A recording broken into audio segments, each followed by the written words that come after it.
सत श्री अकाल। न्यूज़ 18 पंजाब हरियाणा हिमाचल देख रहे सारे दर्शकों का स्वागत। मैं अमृत विरदी। बुलेटिन की शुरुआत करते हैं वड्डी खबर दे नाल। लोक सभा तो बाद खेती ऑर्डीनेंस राज सभा दे विच भी पास कर दिते गए ने, तो हुण वारी है राष्ट्रपति दे वल्लों दस्तखत करन दी, जिस तो बाद इन्हां नूं कानून दा रूप दिते जाण दी तैयारी शुरू कर दित्ती जावेगी। ते इस लई अकाली दल हुण राष्ट्रपति दे नाल मुलाकात करेगा। अकाली दल दे प्रधान सुखबीर बादल दी अगवाई दे विच अकाली आगूआं दा एक वफद राष्ट्रपति दे नाल मुलाकात करेगा ते राष्ट्रपति तो अपील करेगा कि इन्हां ऑर्डीनेंसां ते दस्तखत ना कीते जाण। सुखबीर बादल की अगवाई दे विच शाम करीब 4:30 बजे अकाली दल का वफद मुलाकात करेगा राष्ट्रपति दे नाल ते खेती बिलों ते हस्ताक्षर ना करन दी मंग करेगा। दस दईए कि बिलों के विरोध विच है बीजेपी का भाईवाल अकाली दल। केंद्रीय मंत्री हरसिमरत कौर बादल ने अस्तीफा भी दिता है केंद्रीय वजारत दे विचों, जिस दे पिछे दा कारण भी अकाली दल दे वल्लों इन्हां खेती ऑर्डीनेंसां नूं ही दस्सिया जा रहा है। तां अकाली दल हुण राष्ट्रपति दे कोल अपील करेगा। सुखबीर बादल दे वल्लों पहलां भी ट्वीट किया जा चुका है कि यह समा है राष्ट्रपति दा किसानां दे हक दे विच खड़न दा। इन्हां ऑर्डीनेंसां ते दस्तखत ना कीते जाण, इन्हां नूं वापस मुड़ विचार दे लई सदन दे विच भेजिया जावे ते जेकर राष्ट्रपति किसानां दे हक विच नहीं खड़े हुंदे तां किसान कदे भी माफ नहीं करनगे। तां हुण खेती बिलों ते राष्ट्रपति दे नाल शाम 4:30 बजे के करीब एक वफद श्रोमणी अकाली दल दा मुलाकात करन दे लई पहुंचेगा सुखबीर बादल की अगवाई दे विच।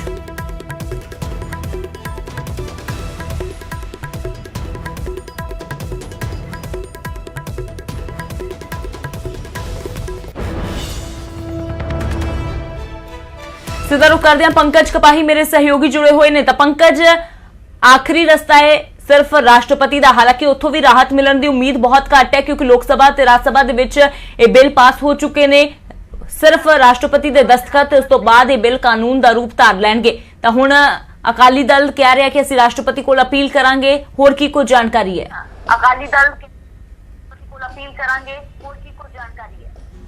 बिल्कुल अमृत, क्योंकि अकाली दल विरोध दे विच उतरिया होया। अकाली दल इत्थों तक कह रहा है कि इस कानून के खिलाफ जेल भरियां जाणगियां। अकाली दल के लीडर जेल भरनगे। सत्ता तो बाहर अकाली दल हो गया और जानकारी ये भी मिल रही है कि एनडीए तो बाहर भी अकाली दल जिहड़ा वो हो सकता है। और आखिरी ट्राई, हालांकि कल जदों नरेश गुजराल होरां दे नाल साडी गलबात होई सीगी तो उन्हां दा भी ये कहना सीगा कि ये राष्ट्रपति नूं मिलण नाल या राष्ट्रपति नूं चिट्ठी लिखण नाल कोई ज्यादा फर्क नहीं पेगा क्योंकि लोक सभा ते राज्य सभा दे विच ये बिल पारित हो चुका है, यानी कि पास हो चुका है। लेकिन क्योंकि दस्तखत आखिर ते राष्ट्रपति दे हुंदे ने तां इसे वजह करके ये आखिरी जिहड़ा वै आखिरी जिहड़ा इक्का कहिए वो अकाली दल वालों किया जा रहा है। शाम 4 बजे राष्ट्रपति दे नाल मुलाकात की जाएगी और एक रिक्वेस्ट की जाएगी कि किसान सड़कों ते ने, पंजाब दा माहौल बिगड़ सकता वै, काला दौर पंजाब च फिर आ सकता वै अगर ये कानून जिहड़ा वै बन गया। तो इसे वजह करके सुखबीर सिंह बादल ने अज दरबार साहब जाना सी, उत्थों दी उत्थे जाण दी बजाय अज दिल्ली रुके और राष्ट्रपति तो मिलन दा समा मंगिया सीगा और शाम 4 बजे राष्ट्रपति दे नाल मुलाकात करनगे और आखिरी रिक्वेस्ट जिहड़ी है वो राष्ट्रपति नूं कीती जाएगी। और ये भी अकाली दल वालों कहा जा रहा है कि अगर फांसी की सज़ा माफ कर सकता राष्ट्रपति, अगर उत्थे सुप्रीम कोर्ट के हुक्मां नूं बदल सकता है तो इत्थे राज्य सभा लोक सभा च पारित होने तो बाद राष्ट्रपति को, क्योंकि एक पावर हुंदी है, राष्ट्रपति अगर दस्तखत नहीं करनगे, राष्ट्रपति अगर स्टैंडिंग कमेटी को वापस भेज देंगे तो यह कानून रुक सकता है। लेकिन ज्यादा उम्मीद नहीं है कि राष्ट्रपति इस गल नूं मन्नणगे और इसे वजह करके अज आखिरी बार जिहड़ा वै अकाली दल राष्ट्रपति तो कोल जा रहा, राष्ट्रपति दे नाल मुलाकात की जा रही है और उसके बाद आखिरी कोशिश, आखिरी दाह कह सकते हैं अकाली दल दे वल्लों खेडिया जाएगा, पर इस दे विच कामयाबी मिलण दे आसार बहुत घट ने क्योंकि लोक सभा ते राज सभा दे विच बहुमत दे नाल जदों इस नूं पास कर दिता जांदा है तो उस तो बाद राष्ट्रपति दे दस्तखत ही सिर्फ रह जांदे ने, को फॉर्मैलिटी दे तौर ते जिहड़ी पूरी करनी हुंदी है। शुक्रिया पंकज फिलहाल इस सारी जानकारी दे लई। तां अकाली दल दे वल्लों शाम 4 बजे के करीब राष्ट्रपति दे नाल मुलाकात की जाएगी।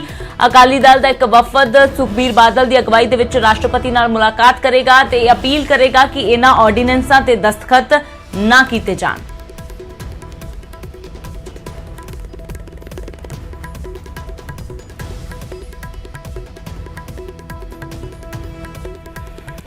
इधर बेशक अकाली दल दे वल्लों हुण खेती ऑर्डीनेंस के खिलाफ राष्ट्रपति दे कोल जाण दी गल कही जा रही है, पर विरोधियों वल्लों अकाली दल नूं इह कह के घेरिया जा रहा है कि जदों समा सी उस वेले अकाली दल क्यों इस ऑर्डीनेंस का पक्ष पूरदा रहा, उस वेले विरोध क्यों नहीं किया गया। आम आदमी पार्टी भी अकाली दल ते इसे गल नूं लैके सवाल खड़े कर रही है।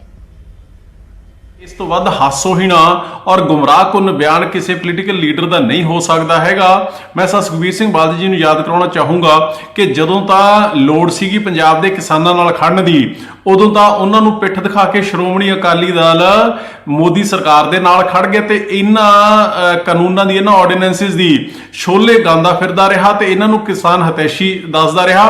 ਤੇ ਹੁਣ ਜਦੋਂ ਸਾਰਾ ਕੁਝ ਲੁੱਟ ਗਿਆ, ਸਾਰਾ ਕੁਝ ਹੱਥੋਂ ਖੁੱਸ ਗਿਆ ਤੇ ਉਸ ਸਮੇਂ ਇਹ 900 ਚੂਹੇ ਖਾ ਕੇ ਬਿੱਲੀ ਹੱਜ ਕੋ ਚੱਲੀ ਵਾਲਾ ਕੰਮ ਹੈ ਜਿਹੜਾ ਉਹ ਸ਼੍ਰੋਮਣੀ ਅਕਾਲੀ ਦਲ ਬਾਦਲ ਹੈ ਜਿਹੜਾ ਉਹ ਕਰ ਰਿਹਾ। ਮੈਂ ਸਮਝਦਾ ਕਿ ਪੰਜਾਬ ਦੇ ਕਿਸਾਨ ਨੇ ਜਿਹੜੇ ਉਹ ਬੜੇ ਸਮਝਦਾਰ ਨੇ, ਉਹ ਸਮਝ ਚੁੱਕੇ ਨੇ ਕਿ ਕਿਸ ਤਰੀਕੇ ਦੇ ਨਾਲ ਉਹਨਾਂ ਦੀ ਪਿੱਠ ਦੇ ਵਿੱਚ ਬੀਜੇਪੀ ਦੇ ਨਾਲ ਸ਼੍ਰੋਮਣੀ ਅਕਾਲੀ ਦਲ ਨੇ ਵੀ ਛੁਰਾ ਮਾਰਿਆ। ਤੇ ਉਧਰ ਨਵੇਂ ਖੇਤੀ ਬਿੱਲਾਂ ਦੇ ਖਿਲਾਫ ਜਿੱਥੇ ਸੜਕ ਤੋਂ ਲੈ ਕੇ ਸੰਸਦ ਤੱਕ ਸੰਗਰਾਮ ਜਾਰੀ ਹੈ, ਉੱਥੇ ਸਿਆਸਤ ਵੀ ਪੂਰੀ ਤਰ੍ਹਾਂ ਪੱਕੀ ਹੋਈ ਹੈ। ਕਾਂਗਰਸ ਦੇ ਵੱਲੋਂ ਸੂਬੇ ਭਰ ਦੇ ਵਿੱਚ ਪ੍ਰਦਰਸ਼ਨ ਦਾ ਐਲਾਨ ਕੀਤਾ ਗਿਆ ਹੈ।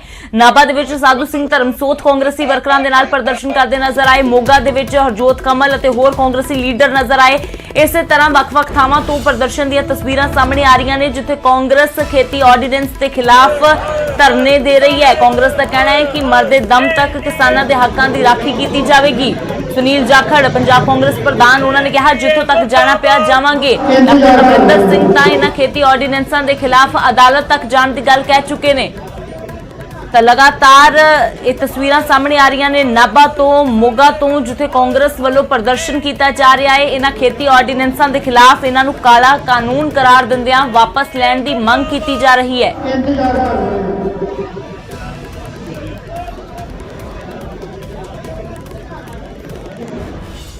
मैं राष्ट्रपति ਨੂੰ ਹੱਥ ਬੰਨ ਕੇ ਬੇਨਤੀ ਕਰਦਾ, ਕਿਸਾਨ ਨੂੰ ਬਚਾ ਲਓ, ਹਿੰਦੁਸਤਾਨ ਦਾ ਅੰਨਦਾਤਾ ਹੈ, ਇਹਨੂੰ ਬਚਾ ਲਓ।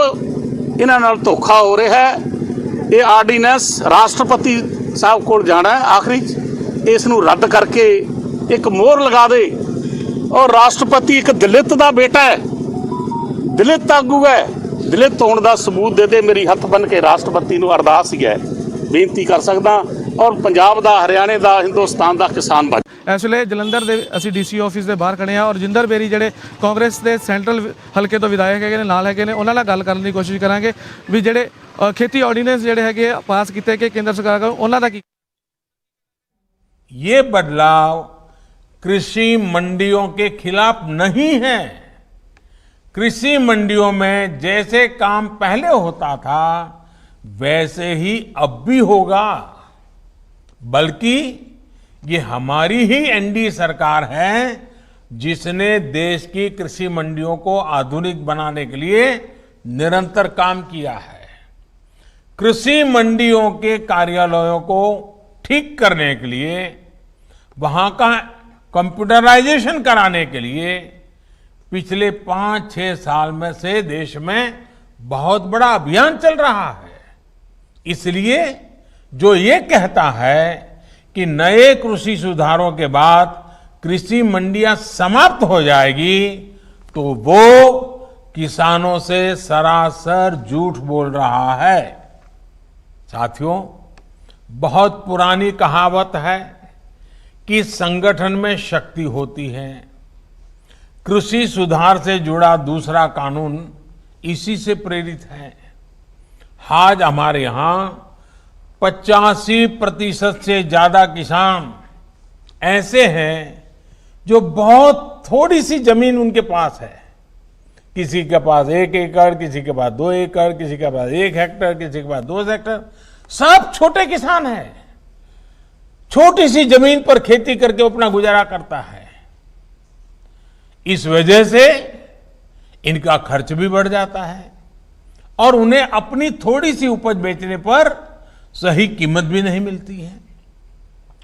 लेकिन जब किसी क्षेत्र के ऐसे किसान अगर एक संगठन बनाकर यही काम करते हैं तो उनका खर्च भी कम होता है और सही कीमत भी सुनिश्चित होती है। बाहर से आए खरीदार इन संगठनों से बाकायदा समझौता करके सीधे उनकी उपज खरीद सकते हैं। ऐसे में किसानों के हितों की रक्षा के लिए ही दूसरा कानून बनाया गया है। एक ऐसा अनोखा कानून है जहां किसान के ऊपर कोई बंधन नहीं होगा। किसान के खेत की सुरक्षा, उसकी जमीन की मालिकी की सुरक्षा, किसान को अच्छे बीज, किसान को अच्छी खाद, सभी की जिम्मेदारी जो किसान के साथ कॉन्ट्रैक्ट करेगा उस खरीदार की होगी। किसान से जो समझौता करेगा उस समझौता करने वाले की होगी। साथियों, इन सुधारों से कृषि में निवेश बढ़ेगा, किसानों को आधुनिक टेक्नोलॉजी मिलेगी, किसानों के उत्पाद और आसानी से अंतर्राष्ट्रीय बाजार में पहुंचेंगे। मुझे बताया गया है कि यहां बिहार में हाल ही में 5 कृषि उत्पादक संघों ने मिलकर चावल बेचने वाली एक बहुत मशहूर कंपनी के साथ एक समझौता किया है। इस समझौते के तहत 4000 टन धान वो कंपनी बिहार के इन एफपीओ से खरीदेगी। अब इन एफपीओ से जुड़े किसानों को मंडी नहीं जाना पड़ेगा। उनकी उपज अब सीधे नेशनल और इंटरनेशनल मार्केट में पहुंचेगी। साफ है कि इन सुधारों के बाद खेती से जुड़े बहुत सारे छोटे बड़े उद्योगों के लिए बहुत बड़ा मार्ग खुलेगा। ग्रामीण उद्योगों की ओर देश आगे बढ़ेगा। मैं आपको एक और उदाहरण देता हूं। मान लीजिए कोई नौजवान एग्रीकल्चर सेक्टर में कोई स्टार्टअप शुरू करना चाहता है, वो चिप्स की फैक्ट्री ही खोलना चाहता है। अभी तक ज्यादातर जगह होता यह था, पहले उस पर आलू खरीदते थे, फिर वो अपना काम शुरू कर पाता था। लेकिन अब वो नौजवान जो नए नए सपने लेकर के आया है, वो सीधे गांव के किसान के पास जाकर उससे आलू के लिए समझौता कर सकेगा। वो किसान को बताएगा कि मुझे इस क्वालिटी का आलू चाहिए, इतना आलू चाहिए। वो किसान को अच्छी क्वालिटी के आलू पैदा करने में हर तरह की तकनीकी सहायता भी करेगा। साथियों, इस तरह के समझौतों का एक और पहलू है। आपने ये देखा होगा कि जहां डेयरी होती है वहां आसपास के पशुपालकों को दूध बेचने में आसानी तो होती है। डेयरियां भी पशुपालकों का, उनके पशुओं का ध्यान रखती हैं। पशुओं का सही समय पर टीकाकरण हो, उनके लिए सही तरह के शेड बने, पशुओं को अच्छा आहार मिले, पशु बीमार हो जाए तो उनका डॉक्टर पहुंच जाए। और मैं तो गुजरात में रहा हूं, मैंने देखा है डेयरी कैसे पशुओं को संभालती है।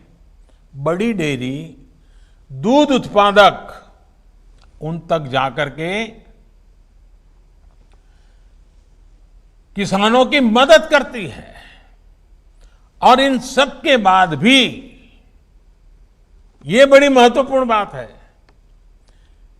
ये जो दूध खरीदने का काम है वो तो डेयरी कर लेती है, लेकिन पशु का मालिक तो पशुपालक या किसान ही रहता है। पशु का मालिक कोई और नहीं बनता है। वैसे ही जमीन का मालिक किसान ही रहेगा। ऐसे ही बदलाव अब खेती में भी होने का मार्ग खुल गया है। साथियों, ये भी जग जाहिर रहा है कि कृषि व्यापार करने वाले हमारे साथियों के सामने एसेंशियल कमोडिटी एक्ट के कुछ प्रावधान हमेशा आड़े आते रहे हैं। बदलते हुए समय में इसमें भी बदलाव किया है। दालें, आलू, खाद्य तेल, प्याज जैसी चीजें अब इस एक्ट के दायरे से बाहर कर दी गई है। अब देश के किसान बड़े बड़े स्टोर हाउस में, कोल्ड स्टोरेज में इनका आसानी से भंडारण कर पाएंगे। जब भंडारण से जुड़ी कानूनी दिक्कतें दूर होगी तो हमारे देश में कोल्ड स्टोरेज का भी नेटवर्क और विकसित होगा, उसका और विस्तार होगा। साथियों, कृषि क्षेत्र में इन ऐतिहासिक बदलावों के बाद, इतने बड़े व्यवस्था परिवर्तन के बाद, कुछ लोगों को अपने हाथ से नियंत्रण जाता हुआ दिखाई दे रहा है। इसलिए अब ये लोग एमएसपी पर किसानों को गुमराह करने में जुटे हैं। ये वही लोग हैं जो बरसों तक एमएसपी पर स्वामीनाथन कमेटी की सिफारिशों को अपने पैरों के नीचे दबाकर बैठे रहे। मैं देश के प्रत्येक किसान को इस बात का भरोसा देता हूं कि एमएसपी की व्यवस्था जैसे पहले चलती आ रही थी, वैसे ही चलती रहने वाली है।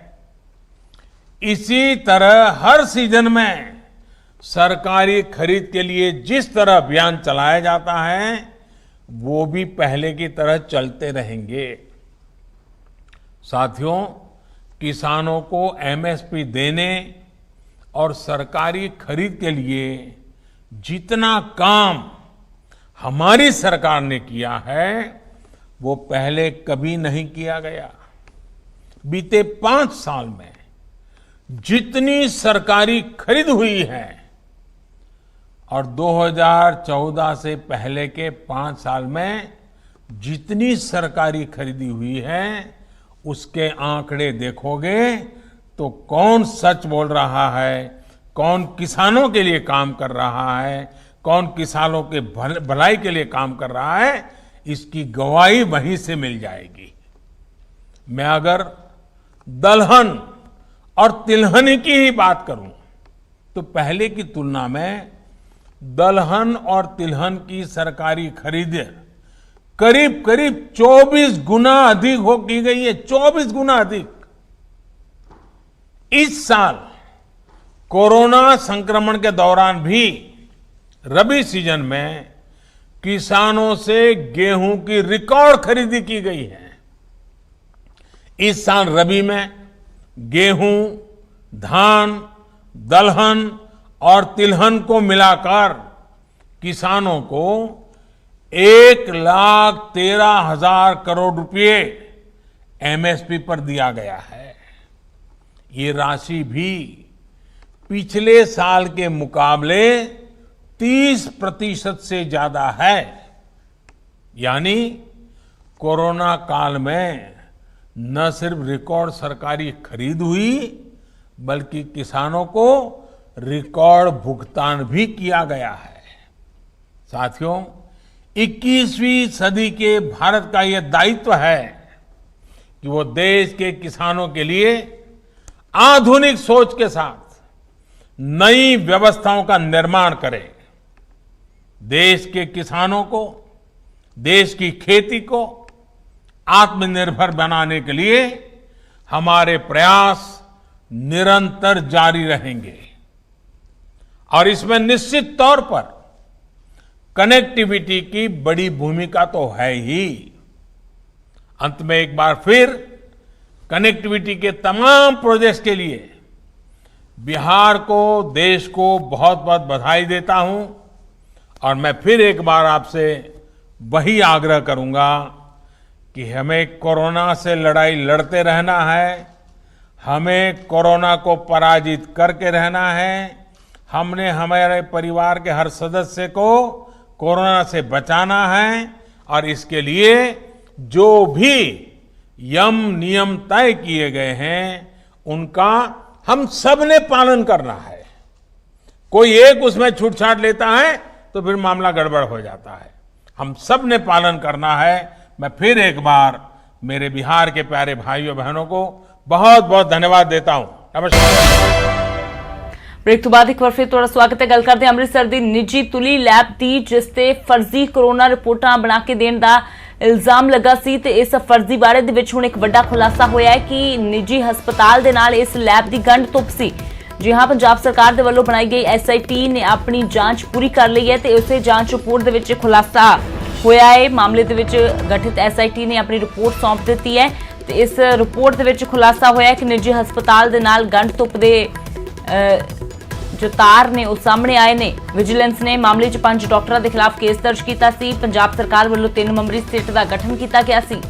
ਅਮਿਤ ਸ਼ਰਮਾ ਮੇਰੇ ਸਹਿਯੋਗੀ ਜ਼ਿਆਦਾ ਜਾਣਕਾਰੀ ਲਈ ਜੁੜੇ ਨੇ। ਤਾਂ ਅਮਿਤ, ਹਾਲਾਂਕਿ ਸਵਾਲਾਂ ਦੇ ਘੇਰੇ ਦੇ ਵਿੱਚ ਪਹਿਲਾਂ ਤੋਂ ਇਹ ਲੈਬ ਸੀ, ਪਰ ਹੁਣ ਹਸਪਤਾਲ ਦਾ ਵੀ ਇੱਕ ਦਾ ਨਾਮ ਨਾਲ ਜੋੜ ਗਿਆ ਹੈ। ਹੋਰ ਕੀ ਕੋਈ ਜਾਣਕਾਰੀ ਹੈ?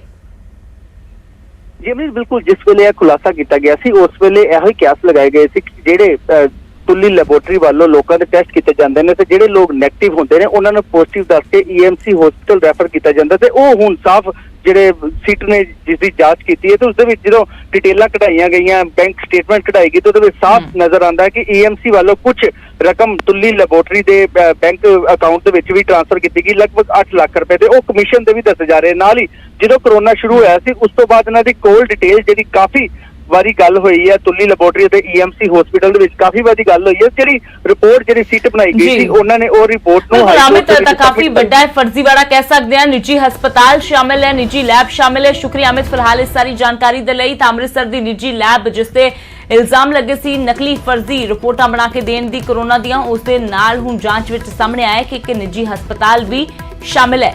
ਫਿਲਹਾਲ ਇਸ ਬੁਲੇਟਿਨ ਦੇ ਵਿੱਚ ਇੰਨਾ ਹੀ। ਮੈਨੂੰ ਦਿਓ ਇਜਾਜ਼ਤ।